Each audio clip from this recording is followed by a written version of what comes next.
মূলা একদমই দু চক্ষে সহ্য করতে পারেন না, খেতেও পছন্দ করেন না, তাদের জন্য আজকের এই রেসিপি। এই রেসিপিটা যদি একবার করে খান, আমি আপনাকে কথা দিচ্ছি আপনি কিন্তু সেই মূলোরই প্রেমে পড়ে যেতে বাধ্য হবেন। ফ্ল্যাশব্যাক।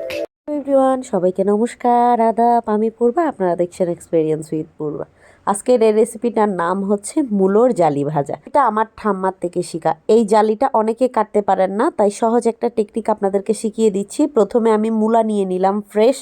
অবশ্যই সেটা সেদ্ধ হতে হবে, ফ্রিজের মূলা হলে হবে না।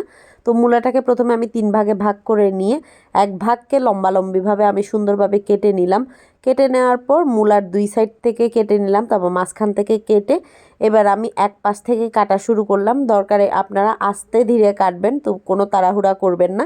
এই যে এক পাশ থেকে কেটে নেওয়ার পর এবার উল্টো করে একটু কোনাকুনিভাবে থেকে কাটা শুরু করছি। একদম পুরোপুরি কাটা যাবে না, পুরোপুরি কাটলে কিন্তু এই মূলোর জালি এটা কিন্তু সুন্দরভাবে ডিজাইনটা হবে না। মূলোটা যেহেতু নরম সবজি, তাই একটু সাবধানেভাবে কাটবেন, তাইলে কিন্তু আস্তে ধীরে হয়ে যাবে। আমার একটু কেটেও গিয়েছিল একটা, কিন্তু বাকিগুলো সব ঠিক হয়েছে।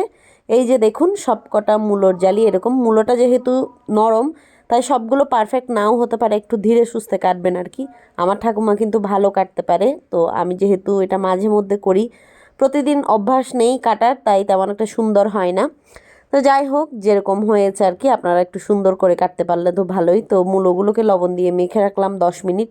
দেখুন 10 মিনিট মেখে রাখার পর মূলোগুলো একদম সফট হয়ে গেছে, একদম টানলে লম্বা হয়ে যাচ্ছে। তো মূলোগুলোকে একটা ছাঁকনিতে নিয়ে নিলাম, পানি ঝরিয়ে নিলাম। তারপর আগে থেকে ভিজিয়ে রাখা মসুরের ডাল আর হচ্ছে চাল, আমি আধা কাপ মসুরের ডাল আর আধা কাপ আতপ চাল ভিজিয়ে রেখেছিলাম 2-3 ঘন্টা আগে। তারপর একটু আদা কুচি, একটু রসুন কুচি একসাথে দিয়ে আমি এখন সুন্দর করে ব্লেন্ড করে নিব। পুরোপুরি ব্লেন্ড করার দরকার নেই, চালটা একটু খোঁচালো টাইপের থাকলেই ভালো, বড়াটা খেতে ভালো লাগে, ক্রিস্পি হয়। তারপর এখানে মশলাপাতির মধ্যে লবণ, হলুদের গুঁড়ো, মরিচের গুঁড়ো, জিরার গুঁড়ো সব কিছু দিয়ে দিলাম। দিয়ে হচ্ছে এবার হচ্ছে ডাল বাটা যেটা ব্লেন্ড করেছি সেগুলো দিয়ে দিব, ডাল আর চাল বাটাগুলো। তারপর কড়াইতে গরম করলাম তেল, তেল দিয়ে এবার হচ্ছে মূলোর জালিগুলোকে সুন্দরভাবে ভেজে নিব।